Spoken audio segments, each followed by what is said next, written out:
বিরাট ক্ষমতাশালী, বিরাট পাওয়ারফুল। হ্যাঁ, ফেরাউন, ফেরাউন আনা রাব্বুকুমুল আলা, আমি তোমাদের বড় খোদা। ফারিস্তাকে আল্লাহ পাঠালো, যাও মানুষের সুরাতে গিয়ে তার একটু বয়ানটা নোট করে নাও, সিআইডি গোয়েন্দাগিরি করে নাও, দেখো তোর আসল কথাটা নিয়ে নাও।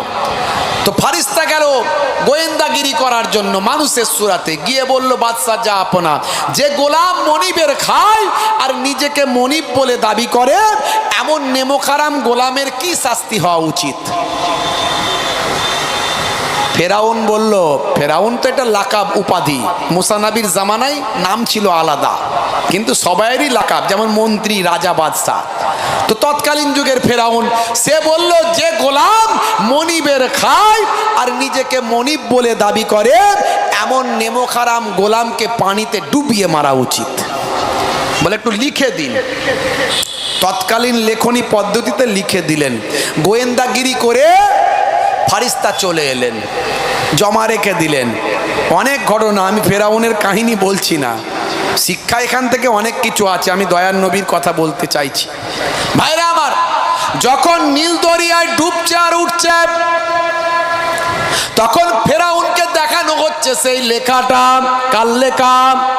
বলছে তো আমারই লেখা। কি লেখা আছে? যে গোলাম মনিবের খায়, নিজেকে মনিব বলে দাবি করে, এমন নেমোখারাম গোলামকে পানিতে ডুবিয়ে মারা উচিত। সর্বনাশ করেছে, আমি তো সেই গোলাম, ভুল করেছি, এখন আমি মুসা নবীর কালেমা পড়তে চাই। ফারিস্তা বলল, আর হবে না, তুমি এত বড় বদমাইশ গোলাম, এত বড় শয়তান গোলাম, তোমাকে আমি সারা পৃথিবীর মানুষের কাছে একটা নমুনা করে দেব। হে তরুণ যুবকেরা, হে আমার বন্ধুরা, আলিয়াউমা নুনাজ্জিকা বিবাদানিকা লিতাকুনা লিমান খালফাকা আয়াত, আমি তোমাকে আজকের দিনে তোমার জিসমটাকে রক্ষা করে দেব, আজকের দিনে তোমার জিসমটাকে বাঁচিয়ে দেব। তুমি যে মারা যাবে, তোমার জিসমটা পানিতে নষ্ট হবে না, তোমার জিসমটা পোকাতেও খাবে না, সাপ বিচ্ছুতে কাটবে না, আর পশু পাখি কেউ তোমার জিসমটা ধ্বংস করতে পারবে না। তোমার জিসমটাকে আমি আল্লাহ কায়ামত পর্যন্ত অক্ষত রাখব, যাতে করে পরবর্তীকালের ওই সমস্ত বদমাইশ লোকগুলো তোমাকে দেখে শিক্ষা পায়। আজও মিশরের কায়রোর জাদুঘরে ফেরাউনের ডেড বডিটা অক্ষত অবস্থায় রাখা আছে। ভাইরা আমার, তরুণ যুবকেরা আমার, আমার আল্লাহ নিদর্শন করে দিয়েছেন, এক একটা নিদর্শন করে দিয়েছেন। বুঝতে পারছেন? আমার আল্লাহর সঙ্গে নাফরমানি করলে আমার আল্লাহ তার চরম শাস্তি দিয়ে থাকেন, কিন্তু সেটা সুসংগঠিত শাস্তি। আমার আল্লাহ সেটা দৃষ্টান্তমূলক শাস্তি দেন। বলুন না সুবহানাল্লাহ, জোরে হবে না? সব ছাড়িব কিন্তু তোমায় ছাড়তে পারি না, ছাড়িনি ছাড়ব না, ছাড়তে পারি না, সব ছাড়িব কিন্তু তোমায় ছাড়তে পারি না। আল্লাহুম্মা সাল্লি আলা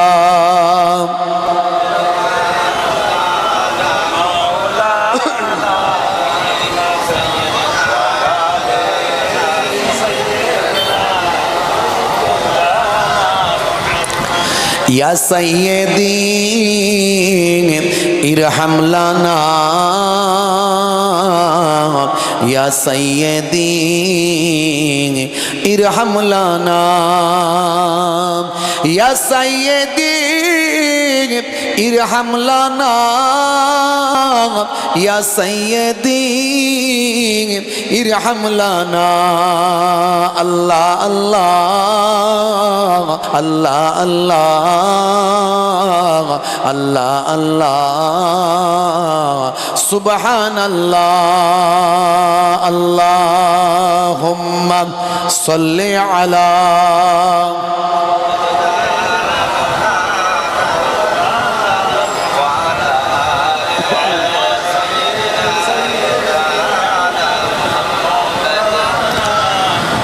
وقال الله تعالى في كلامه المجيد والفرقان الحميد ورفعنا لك ذكرك وقال الله تعالى أيضا في كتابه مخبرا لقد كان لكم في رسول الله أسوة حسنة وقال النبي صلى الله عليه وسلم سبع تجري للعبد بعد موته وهو في قبره من علم علما أو كسر نهرا أو حفر بيرا أو غرس نخلا أو بنى مسجدا أو ورث مصحفا أو ترك ولدا يستغفر له بعد موته إلى آخر الحديث أو كما قال عليه الصلاة والتسليم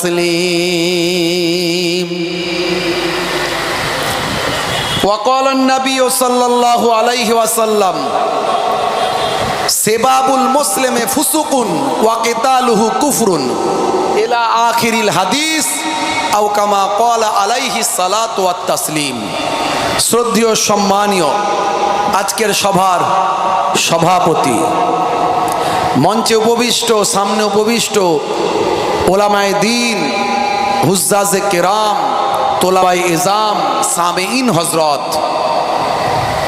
আমার বাপজিরা বসে আছেন, তরুণ যুবকেরা আছেন, স্নেহের বাচ্চারা আছে, আমার মায়েরা বোনেরাও অনেকে কান লাগিয়ে আছেন, দূর দূরান্তে অবস্থিতা জাতি ধর্ম বর্ণ নির্বিশেষে শ্রোতা বন্ধুরা আছেন, প্রত্যেককে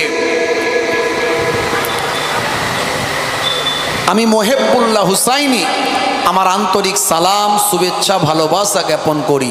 আল্লাহ পাকের রহমত সমস্ত ঈমানদারির উপর হোক, জোরে বলুন আল্লাহুম্মা আমিন। ওয়াজ নাসিহাত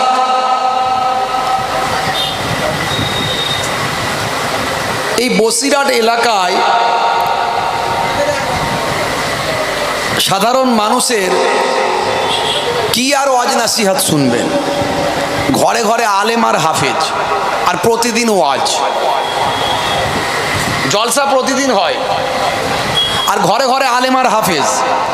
একটা দোকান ওপেনিং হলেও ওয়াজ বাজে, বাচ্চার খাতনা হলেও জলসা হয়, সেখানে আর ওয়াজ করার মতো কিছু নাই।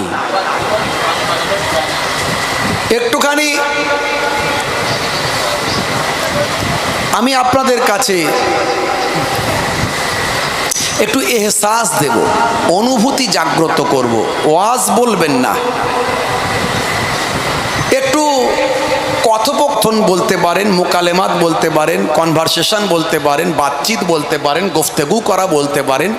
দুটো কথা বলছি, ওয়াজ করার মতো জায়গা নয় এখানে। কত যে আলেম আর হাফেজ এখানে আছে, সেখানে কি ওয়াজ করব? আল্লাহ করে সবই তো জাননেওয়ালা মানুষ, জ্ঞানী মানুষ। একটু এহসাস দেব, অনুভূতি জাগ্রত করব। আমরা জানি অনেক কিছু, কিন্তু মানি কতটা, প্রশ্ন এইখানে। যে পরিমাণ জানি সে পরিমাণ যদি মানতাম, আমাদের সমাজটা শ্রেষ্ঠ সমাজে পরিণত হতো। আগের যুগে এত ওয়াজ নাসিহাত ছিল না, এত মাদ্রাসা ছিল না, এত মাওলানা ছিল না, এত হাফেজ ছিল না, এত মোবাইলে ওয়াজ খুললি কোন হুজুরের ওয়াজ লাগবে, এসব ছিল না। কিন্তু আগের যুগে আন্তরিকতা ছিল, মহাব্বত ছিল, ভালোবাসা ছিল, মানুষ মেনে চলতো, মানুষ শুনতো, মানুষ বুঝতো, বুজুর্গদের সম্মান করত, আলেমদের ইজ্জত করত, বড়দের মান্যতা দিত। এখন আমি ওয়াজ করে যাওয়ার পরই,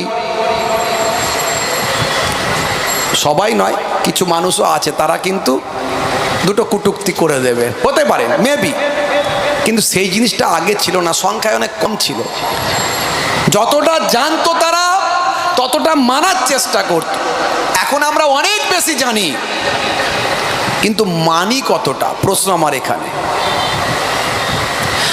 হে তরুণ যুবকেরা, হে আমার বন্ধুরা, শুনে রেখে দিন বাবা, জেনে রেখে দেন, জানার নাম ঈমান নয়, জানার নাম শুধু ঈমান নয়, মেনে চলার নাম ঈমান। হে তরুণ যুবকেরা, আপনাকে তিনটে জিনিসকে সমন্বয় সাধন করতে হবে। তিনটে জিনিসের মধ্যে বাড়াবাড়ি, ভাই আমার, তিনটে জিনিসের মধ্যে আপনার কোঅর্ডিনেশন করতে হবে। তিনটে জিনিসের মধ্যে আপনাকে সামঞ্জস্য বিধান করতে হবে। একটা হলো তাসদিকুম বিল কালব, একটা হলো তাকরিরুম বিল লিসান, আর একটা হলো আমাল বিল আরকান।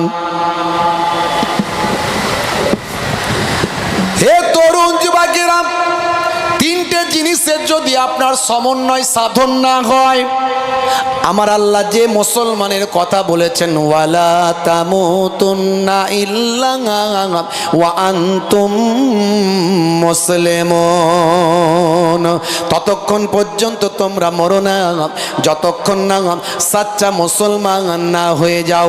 এই সাচ্চা মুসলমান হতে গেলে তিনটে জিনিসের সংমিশ্রণ আপনার মধ্যে থাকবে, তবে আপনি কামেলে মোমেন হতে পারলেন, তবে আপনি সাচ্চা মুসলমান হতে পারবেন। জানার নাম ঈমান নয়, জানার নাম মুসলমান নয়, মেনে চলার নাম হলো মুসলমান।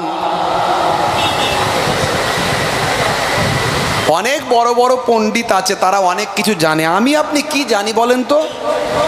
তাতেই তো আমরা বিরাট বড় বড় সব হাস্তি হয়ে গেছি। ওরে সব জানতা মহাপণ্ডিত, বুঝতে পারছেন? হ্যাঁ, আমি আপনি কতটা জানি? আইজাক নিউটন সারা পৃথিবীর মানুষ তাকে চেনে। সে বলতে জ্ঞানের সাগরে আমি নুড়ি পাথর খুঁজে বেড়াচ্ছি। আমি তার এই কথাটাকে গুরুত্ব দিচ্ছি না, তার এই কথাটাকে গুরুত্ব দিচ্ছি যে তার মধ্যে কতটা বিনয়ী চিন্তা ভাবনা ছিল। সে একটা মুসলমান ছিল না, মুসলমান না হয়েও কতটা বিনয়ী, যে বিনয়ের কথা আমার নবী জানিয়েছেন। তোমার আমিত্বকে তুমি নষ্ট করে দাও, অহংকারকে শেষ করে দাও। ইন্নাল্লাহা লা ইউহিব্বুল মুতাকাব্বিরিন, অহংকারকে ত্যাগ করো। আমরা পয়সা হয়েছে পয়সার অহংকার, ক্ষমতা হয়েছে শরীরের অহংকার, পেছনে লোকবল হয়েছে, জনবল হয়েছে, মস্তান নেতা তার একটা অহংকার, আর আমার মতো মৌলবীদের একটু পেটে বিদ্যা বুদ্ধি যেটুকু যা আছে সেই নিয়ে সে বিরাট ব্যাপার স্যাপার, বুঝতে পারছেন? এতেই আমরা শেষ। হে তরুণ যুবকেরা, হে আমার বন্ধুরা, শুনে রেখে দিন বাবা, জেনে রেখে দেন, শুধু নবী নবী করলে হবে না, নবী পাকের আদর্শকে নিজেদের জীবনে বাস্তবায়িত করতে হবে। ওই যে বললাম, শোনার নাম মুসলমান নয়, জানার নাম মুসলমান নয়, বাস্তবায়িত করার নাম হলো মুসলমান। আমার আল্লাহ বললেন, সাচ্চা মুসলমান না হয়ে মরো না। সাচ্চা মুসলমান হতে গেলে আপনি কি করবেন, কাকে কিভাবে সাচ্চা মুসলমান হবেন?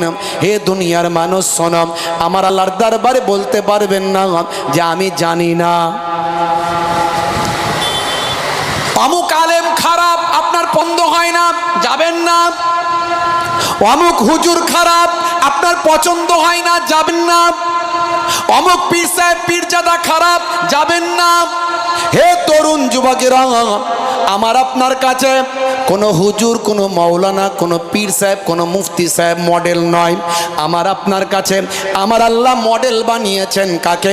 হে দুনিয়ার মানুষ শোনো, লাকাদ কানা লাকুম ফি রাসূলিল্লাহি উসওয়াতুন হাসানা, তোমাদের জন্য তোমাদের নবীর মধ্যে আছে উত্তম আদর্শ। তোমাদের মডেল হলো তোমাদের নবী।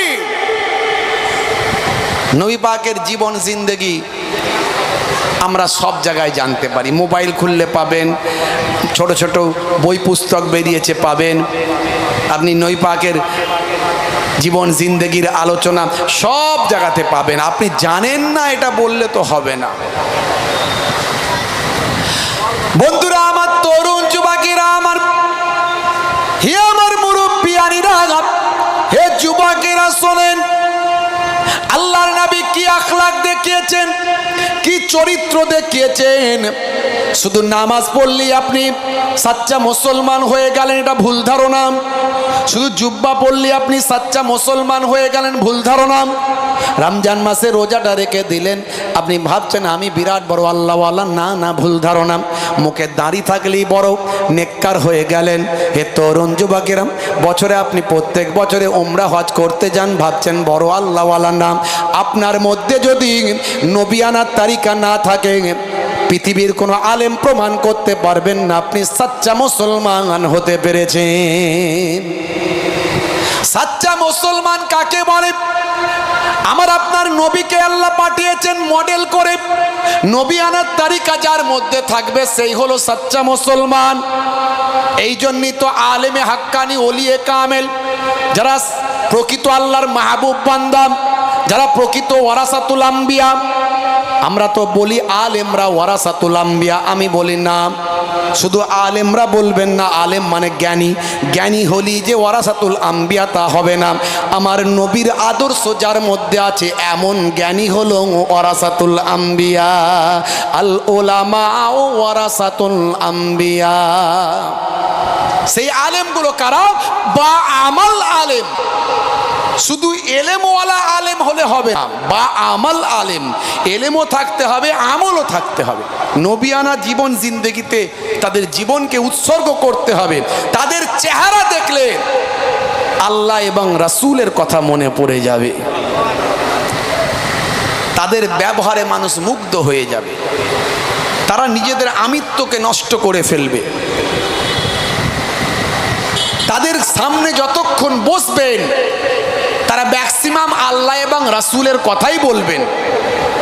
তারা, আপনি যখন তাদের কাছে যাবেন, আপনার হৃদয় থেকে হিংসা, লোভ, ক্রোধ, অহংকার, এই যে মনের ট্রিটমেন্ট, ডাক্তার চিকিৎসা করে, বাহ্যিক চিকিৎসা করে, স্বাস্থ্যের চিকিৎসা, শরীরের চিকিৎসা।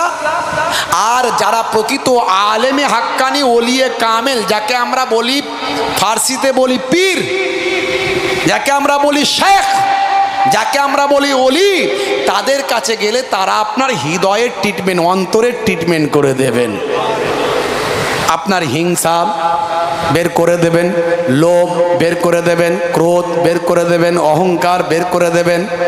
হ্যাঁ, হে তরুণ যুবকেরা, হে আমার বন্ধুরা, শুনে রেখে দিন, জেনে রেখে দিন বাবা মুসলমান, আমার আপনার নবী কিরকম ভাবে আপনাকে আমাকে ট্রেনিং দিয়েছেন, আখলাক দেখিয়েছেন, চরিত্র দেখিয়েছেন। হে মুসলমান ভাইরা আমার, শুনে রেখে দেন, আল্লাহর নবীকে মক্কার মানুষেরা বড় অত্যাচার করেছিল। মক্কার পাষাণদিরা নবীকে বড় কষ্ট দিয়েছিল। কিসের জন্য? এ ওয়াজ তো আপনাদের জানা আছে। পুরানো কথা আমি আর রিভাইজ দিতে চাই না, রিভিশন দিতে চাই না।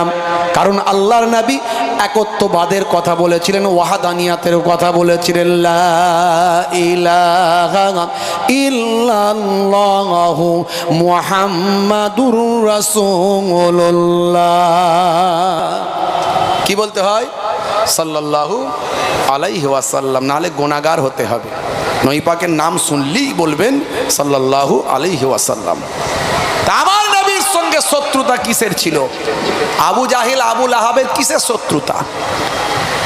তারা তো আমার নবীকে অনেক ভালোবাসত, আমার নবীকে অনেক প্যার করত, মহাব্বত করত। শত্রুতা হলো শুধু কেবলমাত্র এক আল্লাহর ইবাদত করতে হবে, হাজারো ইবাদত বন্ধ করতে হবে। দ্বন্দ্ব এখানে। হে তরুণ যুবকেরা, হে আমার বন্ধুরা, শুনে রেখে দিন বাবা, জেনে রেখে দেন, হে মুসলমান, আল্লাহর নবী প্রথমে ঈমানটাকে সাহাবীদের পূর্ণ করেছিলেন, ঈমানকে প্রথমে মজবুত করেছিলেন সাহাবীদের বুঝিয়ে দিয়েছিলেন আল্লাহ ব্যতীত আর দ্বিতীয় কারো কাছে ইবাদত বন্দেগী করা যাবে না। সেই Allah is one, Allah is one whom all depend. He begets not, not is he begotten, and none is like him. বলুন সে আল্লাহ হলেন এক, আল্লাহ অভাব শূন্য, তিনি কাহাকেও জন্ম দেননি, কেহ তাহাকে জন্ম দেয়নি, সে আল্লাহর সমতুল্য দ্বিতীয় আর কেউ নাই।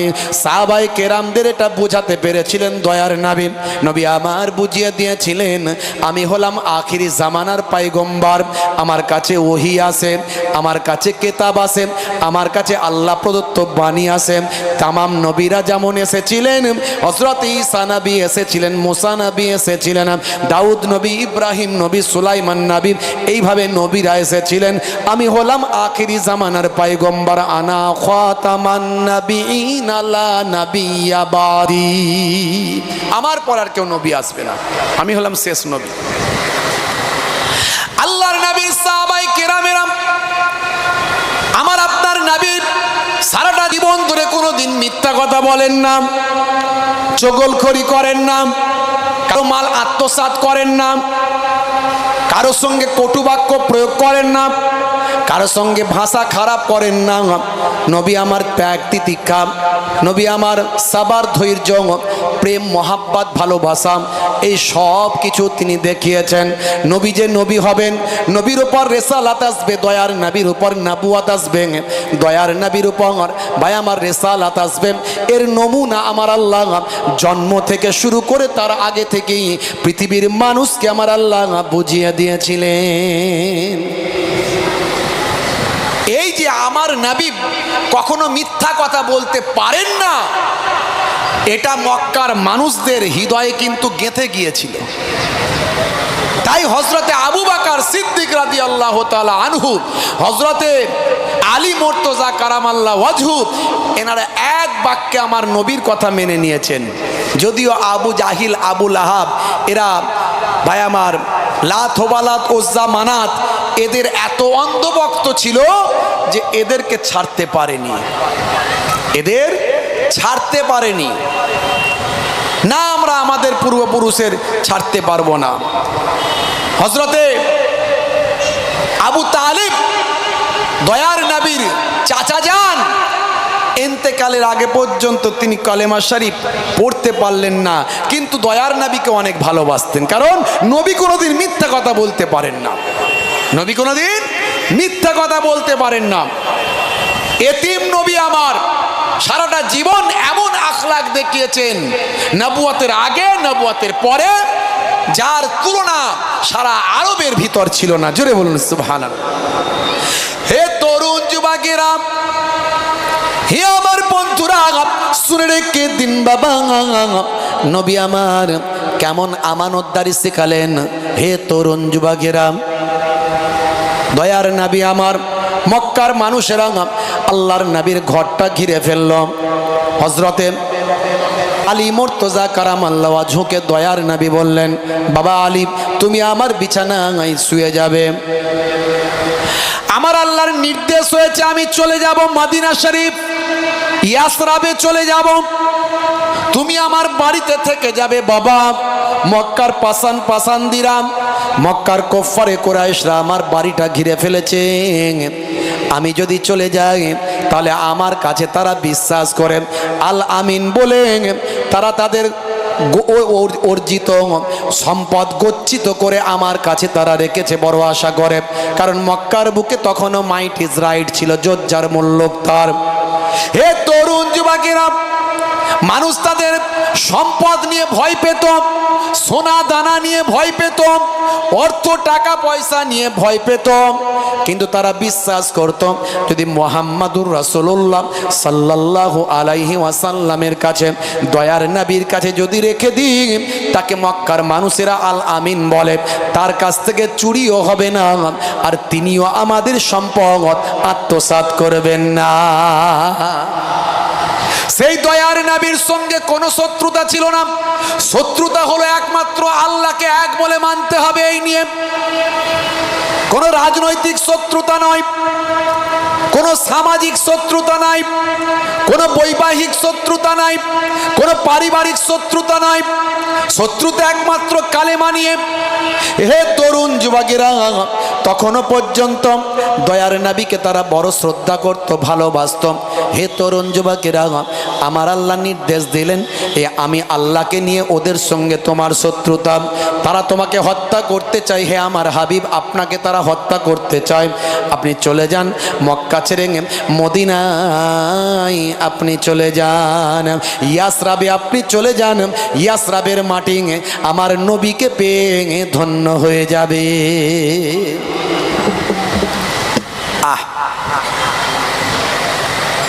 আল্লাহর নবীর জন্মের 50 বছর আগে ইয়ামান থেকে একজন বাদশাহ এসেছিলেন, তার নাম হলো বাদশাহ তাবের। তিনি সারা পৃথিবী ভ্রমণ করছিলেন। ভ্রমণ করতে করতে করতে করতে রাজ হালতে একেবারে হাতি ঘোড়া বনাঢ্য সংবর্ধনা নিয়ে, বিশাল তার বহর নিয়ে সারা পৃথিবীর বিভিন্ন জায়গা, নামি দামি জায়গাগুলো সব ভ্রমণ করছিলেন। করতে করতে চিন্তা করলেন একটু মক্কা শরীফে যায়, সারা দুনিয়ার মানুষ কাবা ঘরে যায়, সে কাবা ঘরে একটু গিয়ে ঘুরে আসি। হে তরুণ যুবকেরা, কাবা ঘরের যখন সামনে এলেন, কাবা ঘরের খাদেম ছিলেন। হে জওয়ানেরাম, যুবকেরাম, কাবা ঘরের যারা খাদেম ছিলেন তারা কিন্তু বাদশাকে সম্মান করল না। পৃথিবীর যে প্রান্তে তিনি গেছেন সেখানকার মানুষ বাদশাকে আহলান সাহালান ওয়েলকাম স্বাগতম জানিয়েছে, কিন্তু কাবা ঘরের সামনে যখন গেছেন, মক্কা শরীফে গেছেন, মক্কা শরীফে কাবা ঘরের খাদেমরা সম্মান করল না। বাদশা বললেন, বাবা আপনারা কি আমাকে চিনতে পারেন না? আমাকে তো আপনাদের কোনো সম্মান দেখালেন না, কি ব্যাপার, কারণটা কি একবার বলেন। সেই সময় হে তরুণ যুবকেরা, কাবা ঘরের খাদেমরা বলেছিলেন, বাদশা জাহাপনা, আমরা আপনাকে চিনতে পেরেছি, কিন্তু শোনেন বাবা, এই কাবা ঘরকে আমরা সবচেয়ে বেশি সম্মান করি, কাবা ঘরের থেকে আর কাউকে সম্মান আমরা করি না। এটা হলো আল্লাহর ঘর বাইতুল্লাহ। এই বাইতুল্লাহ থেকে সম্মান আমরা কাউকে বেশি করি না। বাদশা বলল, এই যদি হয়,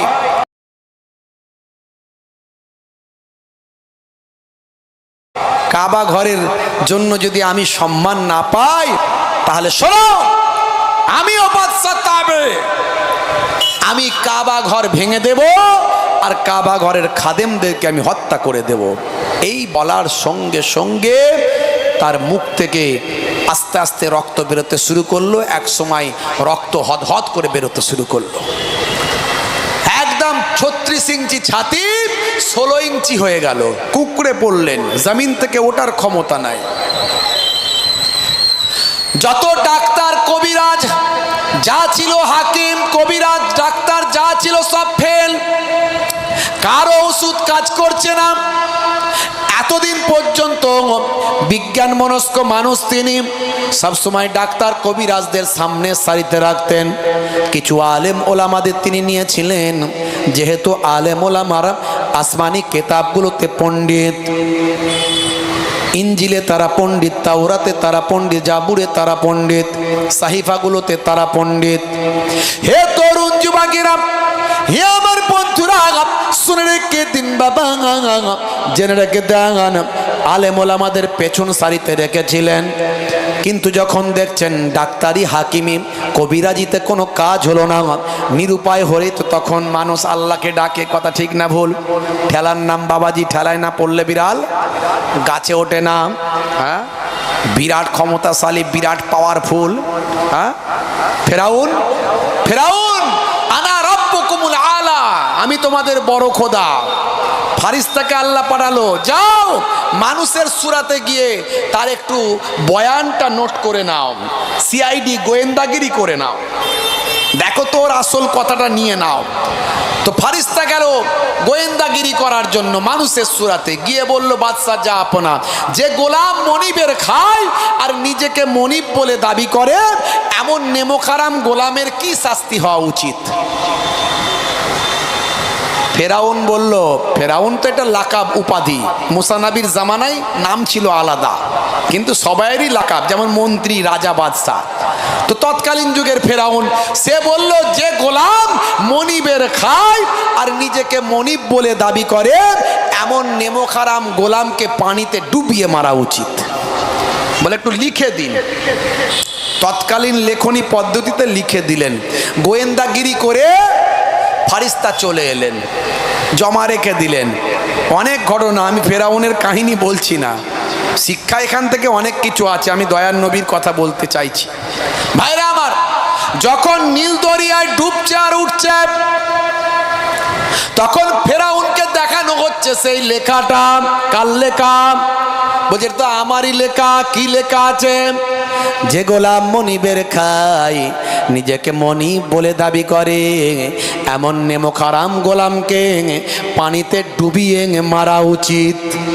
সর্বনাশ করেছে, আমি তো সেই গোলাম, ভুল করেছি, এখন আমি মুসা নবীর কালেমা পড়তে চাই।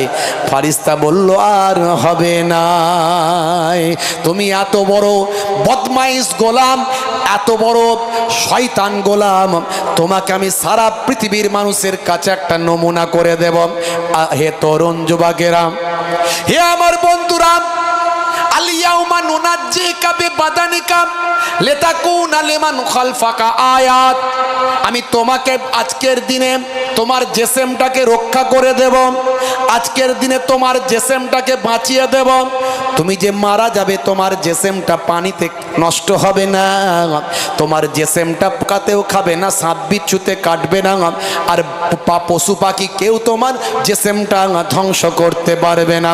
তোমার জিসমটাকে আমি আল্লাহ কায়ামত পর্যন্ত অক্ষত রাখবো, যাতে করে পরবর্তীকালের ওই সমস্ত বদমাইশ লোকগুলো তোমাকে দেখে শিক্ষা পায়। আজও মিশরের কায়রোর জাদুঘরে ফেরাউনের ডেড বডিটা অক্ষত অবস্থায় রাখা আছে। ভাইরা আমার, তরুণ যুবকেরা আমার, আমার আল্লাহ নিদর্শন করে দিয়েছেন, এক একটা নিদর্শন করে দিয়েছেন। বুঝতে পারছেন? আমার আল্লাহর সঙ্গে নাফরমানি করলে আমার আল্লাহ তার চরম শাস্তি দিয়ে থাকেন, কিন্তু সেটা সুসংগঠিত শাস্তি। আমার আল্লাহ সেটা দৃষ্টান্তমূলক শাস্তি দেন।